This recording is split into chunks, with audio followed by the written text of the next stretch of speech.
ये कहानी बहुत पहले की है। किसी नगर में एक व्यक्ति रहा करता था जिसका इस संसार से मन भर चुका था, जो इस संसार की मोह माया को त्याग देना चाहता था। उसने एक दिन यह फैसला किया कि वह इस संसार की हर एक मोह माया को त्याग देगा। उसने अपना मन बना लिया था। उस व्यक्ति ने सन्यासियों का जीवन देखा था और उसने अब यह तय कर लिया था कि वह अब एक सन्यासी बनेगा। वह तुरंत अपने घर से निकलकर पास में रह रहे एक बौद्ध भिक्षुक के पास जाता है और उनसे कहता है कि मुझे एक सन्यासी जीवन जीना है। मैं इस संसार की मोह माया को त्याग देना चाहता हूँ। इस पर वह बौद्ध भिक्षु उस सन्यासी से कहते हैं कि क्या तुम सच में सन्यासी का जीवन जीना चाहते हो? इस पर वह व्यक्ति उस बौद्ध भिक्षु के सवालों का जवाब देता है और कहता है, जी बिल्कुल। वह व्यक्ति कहता है, मैंने तय कर लिया है कि अब मुझे इस संसार की मोह माया को त्यागना है। उस वृद्ध की बात सुनकर बौद्ध भिक्षु कहते हैं, तो ठीक है, लेकिन तुम्हें मेरी एक बात माननी होगी। इस पर वह व्यक्ति कहता है कि मैं आपकी सारी बात मानने को तैयार हूँ। इस पर वह बौद्ध भिक्षु उस व्यक्ति से कहते हैं कि आज के बाद तुम मुझसे कभी नहीं मिलोगे। जब मुझे जरूरत होगी तब तुम्हें खुद ही बुला लूंगा। हमारे आश्रम में 1000 सन्यासी रहते हैं। तुम्हें उन्हीं की तरह रहना है और उन्हीं की तरह खाना है, उन्हीं की तरह वस्त्र पहनना होगा और ठीक वैसा ही जीवन जीना होगा जैसे कि वे सब जी रहे हैं। इस पर वह व्यक्ति कहता है कि ठीक है गुरुवर, मैं तैयार हूँ। इतना कहकर वह व्यक्ति उस बौद्ध भिक्षु को प्रणाम करता है और वहाँ से आश्रम की ओर चला जाता है। आश्रम में जाने के बाद उसे एक कमरा मिलता है।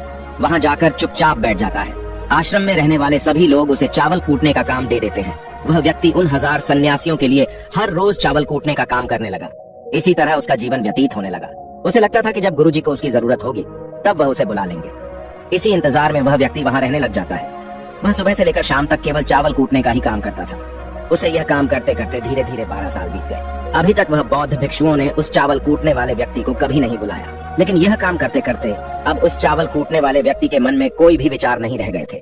न ही कोई अड़चन और न ही कोई समस्या उसके मन में पनप रही थी। 12 सालों के बाद वह बौद्ध भिक्षु कब बूढ़े हो चुके थे।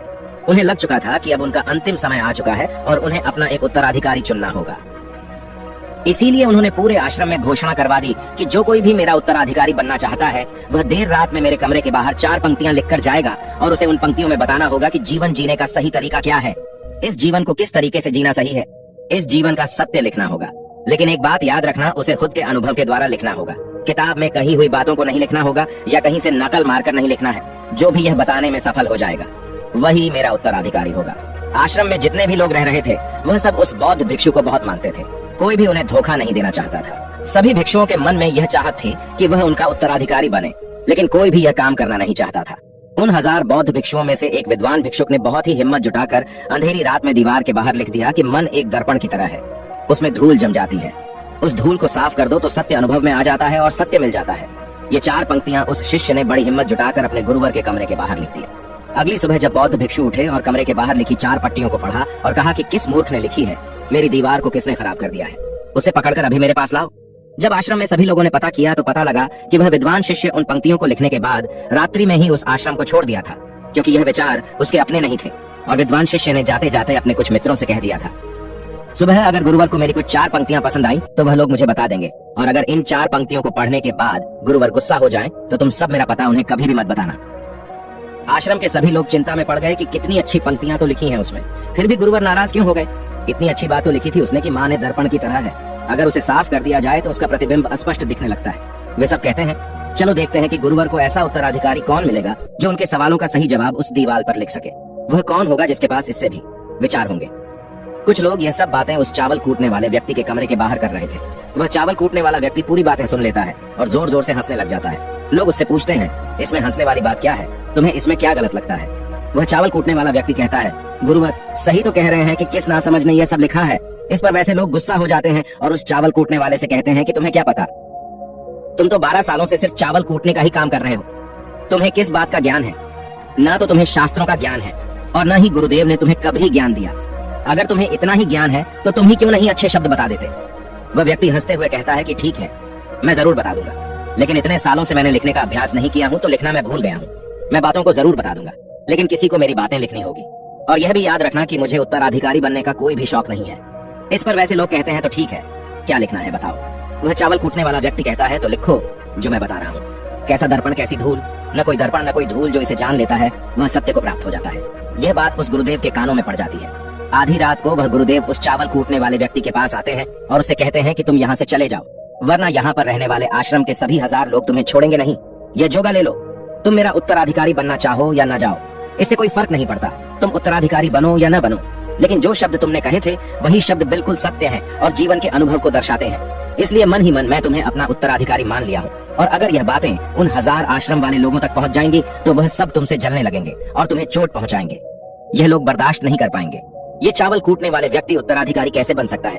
जिसे कभी ज्ञान नहीं, जिसने कभी शास्त्र पढ़ा ही नहीं, वह उत्तराधिकारी कैसे बन सकता है? वह भला कैसे सत्य को प्राप्त कर सकता है? और यहाँ पर शास्त्र जानने वाले सभी लोग सर पीटते रह जाएंगे। इसलिए तुम यहाँ से चले जाओ, कहीं और अपनी दुनिया बनाओ और वहाँ के लोगों को ज्ञान से भर दो। इस पर महात्मा बुद्ध ने भी अपने एक शिष्य से कहा था, जब तुम्हारे मन के सारे विचार शांत हो जाएं, तुम्हारे भीतर विचार आना बंद हो जाए, उस दिन से तुम्हें सत्य का अनुभव हो जाएगा। तुम सत्य का अनुभव करोगे, खुद को भी और इस ब्रह्मांड को भी समझ पाओगे। और यही बुद्धत्व प्राप्ति का पहला कदम है। मन को शांत करने का पहला तरीका जो बौद्ध ग्रंथों में बताया गया है वह खुद के विचारों पर करना। इन्हें अच्छे से समझना कि आखिर आपके अंदर कौन से विचार उत्पन्न हो रहे हैं, आपके अंदर आखिर क्या चल रहा है। उन्हें अच्छी तरीके से और जागरूकता के साथ समझने की कोशिश करना, न कि अपने विचारों को दबाने की कोशिश करना। अगर आप अपने मन के विचारों को दबाने की कोशिश करते हैं तो यह गलत होगा, जिसकी वजह से मन और तेजी से भटकने लगेगा और बार बार भटकेगा। लेकिन जब भी आपको लगने लगे कि आपका मन बहुत तेजी से भटक रहा है तो तुरंत आप उस पर ध्यान देना शुरू कर दें। उसको जागरूकता के साथ देखें और अपने विचारों पर ध्यान दें। निरंतर प्रयासों के बाद आप पाएंगे कि आपके अंदर विचारों को जागरूक होकर देखने की एक आदत सी लग गई है। लेकिन उसी के साथ आप यह भी देख पाएंगे कि आपके मन में बुरे विचार अत्यधिक उत्पन्न हो रहे हैं। आपके मन में जो भी विचार उत्पन्न हो रहे हैं वह सकारात्मक भी हो सकते हैं और नकारात्मक भी। उनसे आपको कोई भी छेड़खानी नहीं करनी है, बस आपको अपने प्रयास पर काम करते रहना है। लेकिन यह अभ्यास आप लगातार करते रहे हैं तो एक समय आने के बाद आप अपने विचारों को नियंत्रित करने में सफल हो जाएंगे और उसे रोक भी सकते हैं। तब जाकर आपको असली शांति और सुकून की प्राप्ति हो जाएगी। तब आपको किसी भी प्रकार की चिंता नहीं सताएगी, क्योंकि आप खुद पर विजय प्राप्त कर लिए हैं। आप अपने विचारों को नियंत्रित कर सकते हैं। दोस्तों, इस वीडियो में बने रहने के लिए सच्चे दिल से आपका बहुत बहुत आभार।